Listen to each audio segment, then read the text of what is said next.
Tell me if this sounds familiar. You and your partner are going about your business, everything's going fine, and then all of a sudden, seemingly out of the blue, maybe you opened up a credit card statement, maybe a bill came in the mail, but all of a sudden it was like touching an electric fence. And you guys are heated, voices are raised, all of a sudden there's a fight. You don't know where it came from, you don't know why. If that hasn't happened to you, good for you, that's awesome. But for the rest of us, this is called emotional flooding. It means that there's too many emotions. It's like a flood of emotions came rushing in. And we get heated. We're likely to say and do things that we don't mean. Find out how to prevent this. Find out how to fix this right after this.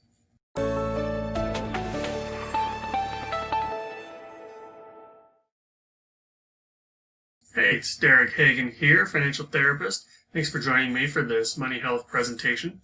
This week we're going to talk about emotional flooding, money, conversations, and what you can do to have more productive conversations and lead a more calm life and have better relationships.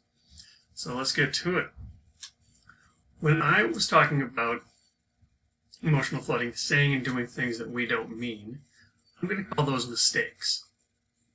I'm going to call them mistakes because these are the kinds of things that damage our relationships.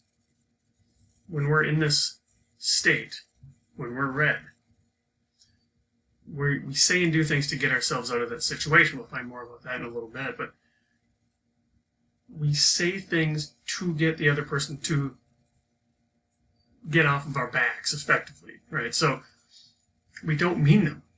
We don't mean what we say. So that's why I'm calling this a mistake. The higher our stress levels are, the more likely it is that we're going to make these mistakes. We don't want to make these mistakes. So to understand what happens, let's talk a little bit about how your brain works. As you can see here, obviously this is a very scientific brain scan, but it helps get the point across. So we're going to think of our brain in terms of what it's doing for us, how it evolved, and when it comes online, when is it functional in our brains. First part of the brain to develop, it's called the lower brain. It's down by the brainstem. You might hear this called the reptilian brain. So that's why we got the lizard here. The lizard is responsible mostly for our instincts. This is just a surface level neuroscience discussion. This is not meant to be all the truth. So it does a lot of other things, but it's primarily responsible for instincts, including survival. We have a survival instinct. So this is a dark place. Lizard here always sees the world in terms of threats. It never sleeps. It's the first part of the brain to come online. At about 6 months old, it's going to be the last part of your brain to leave. It's very powerful, and it wants to survive. And so at about 6 months old, we have this reptilian brain. At about 6 to 8 years old, so at about 7 years old, we develop the middle brain, the limbic system. Sometimes called the mammalian brain or the monkey brain. This is going to be primarily responsible for emotions and feelings, both feelings and emotions.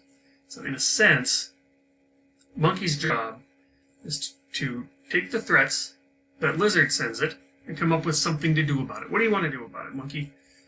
And the monkey picks a stress response. This could be fight, it could be flight, it could be freeze. So these are very stress. These are meant to get us out of the situation. And our ancestors needed this to survive. Our brain has not kept up with technology and society. So together, this is going to be called the animal brain, or the subconscious brain, or the non-conscious brain.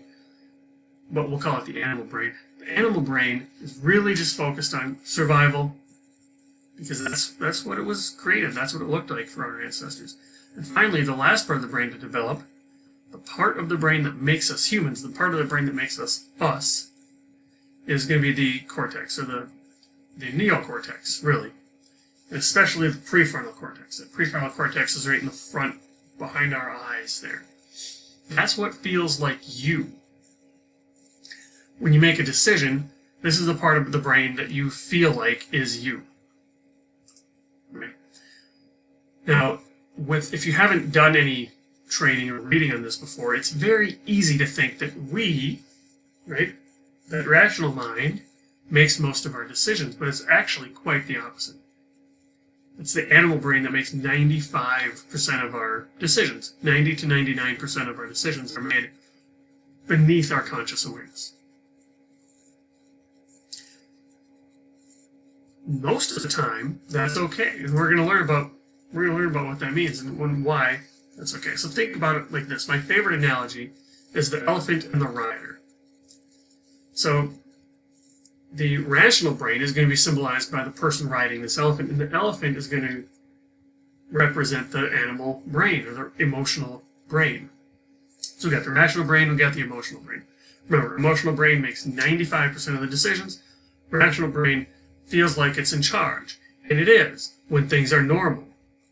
When things are normal, this rider has no problems controlling this elephant, and the elephant doesn't really care. Now, one thing to be aware of here is the emotional brain makes decisions many times faster, 5-6 times faster than when it's working together with rational brain. So when things get really heated, when things get us really stressed out, remember that chart, at the far end of that chart, if stress levels gets too high, what do you think is going to happen? If that elephant gets scared, spooked by something, does the rider really have a chance? Absolutely not. In times of high stress, the elephant takes over, the rational brain is there just for the ride and might even fall off. Right? It has nothing to do with the decisions. The emotional brain is in control. When we are too stressed out, our animal brain makes the decisions, and we do not have a functioning prefrontal cortex. We are not acting like adults. The prefrontal cortex comes online at about 25, and that animal brain comes online at about 7 years old. So when we're stressed out, we're quite literally acting like 7-year-olds. And that is to get us out of the situation, get us away from the stress. And why does this happen with money so often? Because money is stress. Money is stress. Money is so stressful. Money is one of the hardest topics for people to talk about. We hate talking about money. Money sends us a fear of being judged. Money is the top cause of stress for Americans. It's a high, maybe not top, but it's a high cause for marital strain and stress in couples. Money touches every area of your life. Most life decisions have a financial component, and most money decisions impact your life somehow. Money is stressful. So money is going to increase quite dramatically that our stress levels, and make it more likely that that elephant is going to take over. Now we can start to recognize. So think of this emotional flooding like a flood of emotions coming in. And with practice, we can learn to be aware of that happening. But it's important to do this without judging ourselves. No shame, no blame. But when we feel this coming in, tell me if this sounds like you, but a lot of us don't like to feel negative emotions. We don't like to feel angry. We don't like to feel sad. We don't like to feel slighted. We don't like to feel cheated. So we tend to push these away. But if we can recognize what's about to happen to us, we can do something about it. And being able to do something about it means we have to recognize it. And mindfulness really helps with that. If you have some kind of a mindfulness practice, this could be meditation, this could be yoga, there's many different ways to implement mindfulness in your life. Being aware of what's going on in your body without judgment will go a long way to helping you get there. Get there meaning recognizing that flooding. Because when you know you're about to be flooding, you can call a timeout on yourself. Take a break. If as times go on, the emotions start spiking, and this critical line, we'll call this the point at which you get emotionally flooded.